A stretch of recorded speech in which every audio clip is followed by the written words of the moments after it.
passer immédiatement au dernier intervenant, qui est M. Bertin Moudahama Bassegazé, qui est chef de division à la DGI, pour avoir le regard de la DGI par rapport, disons, à la pratique de notre métier dans le secteur public et surtout, disons, par rapport à la perception que la DGI a de notre profession dans le cadre justement de la certification de l'information financière dans les entreprises du portefeuille de l'État, et éventuellement, s'il a le temps, il pourra le faire l'analogie par rapport aux informations, disons, qui proviennent des secteurs privés, qui sont également certifiés par les commissions aux comptes dans leur secteur. Monsieur Bertin, vous avez la parole, s'il vous plaît. Merci pour la parole. Je remercie beaucoup l'ONEC pour avoir associé la DGI à ces congrès. Je remercie le professeur qui vient d'intervenir tout de suite là, parce qu'il a brossé en grande partie les difficultés auxquelles aujourd'hui sont astreintes les entreprises du portefeuille de l'État.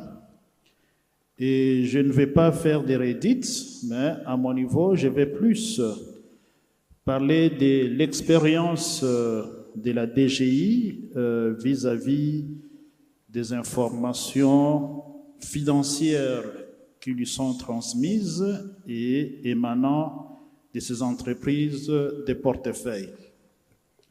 Mais je voudrais quand même préciser que les titres que je devais développer ici portent sur la qualité de l'information financière des entreprises du portefeuille de l'État.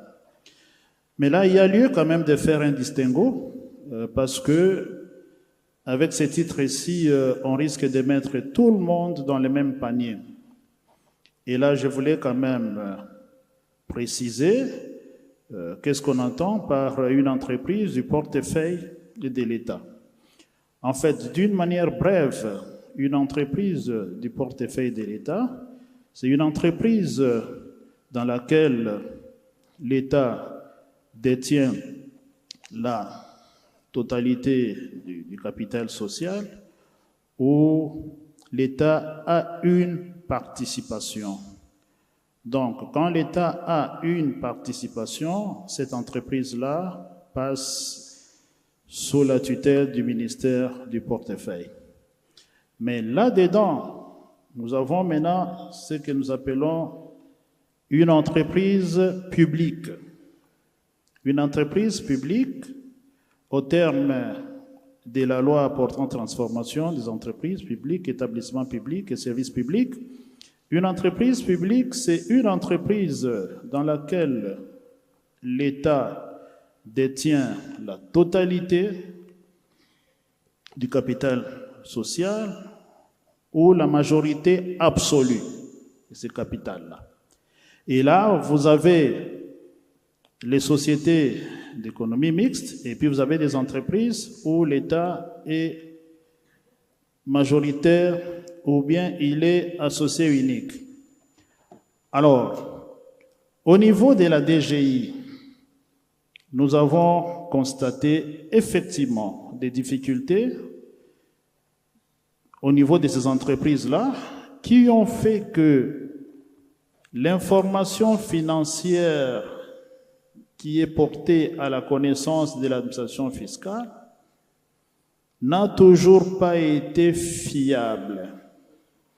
Et là, je vais encore enchérir, comme le professeur venait de le dire, au niveau de la DGI, nous avons beaucoup plus de problèmes avec les entreprises où l'État est associé unique.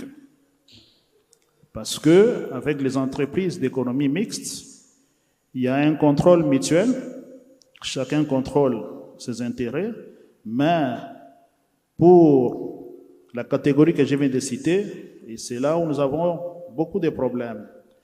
Alors, ces problèmes sont caractérisés par quoi? Qu'est-ce qui fait que L'information financière transmise au niveau de l'administration fiscale n'est pas fiable. J'ai suivi tous les intervenants qui sont passés ici. Il y a toujours un problème qui se pose, où nous parlons toujours problème de gouvernance. Je vous dirais que dans certaines entreprises publiques, que je ne peux pas aussi citer pour ne pas les mettre mal à l'aise parce que ce sont nos partenaires, il y a des fois où les informations financières sont biaisées uniquement par la volonté des dirigeants. Et une fois que ces dirigeants-là sont changés, vous constatez que les informations financières sont améliorées. Donc, il y a aussi toujours ce problème-là de gouvernance. Vous avez des dirigeants qui confondent la caisse de l'entreprise avec leur poche privée. Et quand nous sommes en face de gens comme cela, nous ne pouvons rien attendre comme une bonne information financière. Parce qu'à un certain moment, il faudrait boucher tous les trous où il y a eu des prélèvements indus. Il y a aussi le problème de la non-compétitivité. Les entreprises aujourd'hui publiques, particulièrement celles qui sont dans le domaine commercial, ont des difficultés et ne parviennent pas à asseoir leur compétitivité sur les marchés.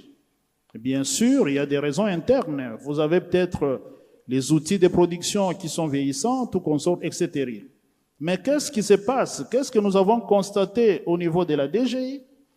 Et que par l'absence de cette compétitivité, il y a un problème de trésorerie. Et pour continuer à fonctionner, ces entreprises prennent les impôts qui devaient être reversés et injectent dans le fonctionnement de l'entreprise. Ce cas-là est très fréquent au niveau du constat à l'administration fiscale.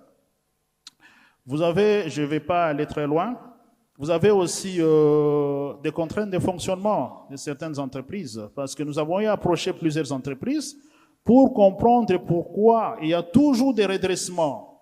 Parce que quand il y a un redressement, ça signifie que l'information financière n'est pas fiable. Mais vous avez des entreprises publiques qui ont des entités disséminées sur l'ensemble des territoires. Et quand l'information financière nous est présentée, et vous allez voir que c'est l'information de quelques entités seulement. Et c'est lors du contrôle que nous constatons qu'il y a des entités qui n'ont pas été reprises. Et quand on pose la question, on nous parle des problèmes de connexion Internet, distance. Celui qui est à Mongwalou, à Bunia, n'a pas su faire parvenir sa comptabilité. Alors, au niveau de l'administration fiscale, face à tout cela, qu'est-ce qui a été pris comme disposition? En ce qui concerne les entreprises publiques qui se comportent mal, je ne dirais pas que toutes se comportent mal, mais il y a quand même des entreprises publiques qui se comportent mal. Au niveau de la TVA, c'est parce que là où nous avons constaté beaucoup de problèmes. Je pense qu'hier, le directeur l'a dit, qu'il y a certaines entreprises aujourd'hui qui s'enrichissent avec la TVA, notamment des entreprises publiques. Alors, en ce qui concerne la TVA, des dispositions ont été prises au niveau de la DGI, à ce que, comme aujourd'hui, les grands pourvoyeurs des fonds des entreprises publiques, commerciales, nous avons les sociétés minières. Alors, les dispositions ont été prises par la DGI, coulées dans la loi des finances, où il a été demandé aux entreprises minières de ne plus reverser la TVA aux entreprises publiques.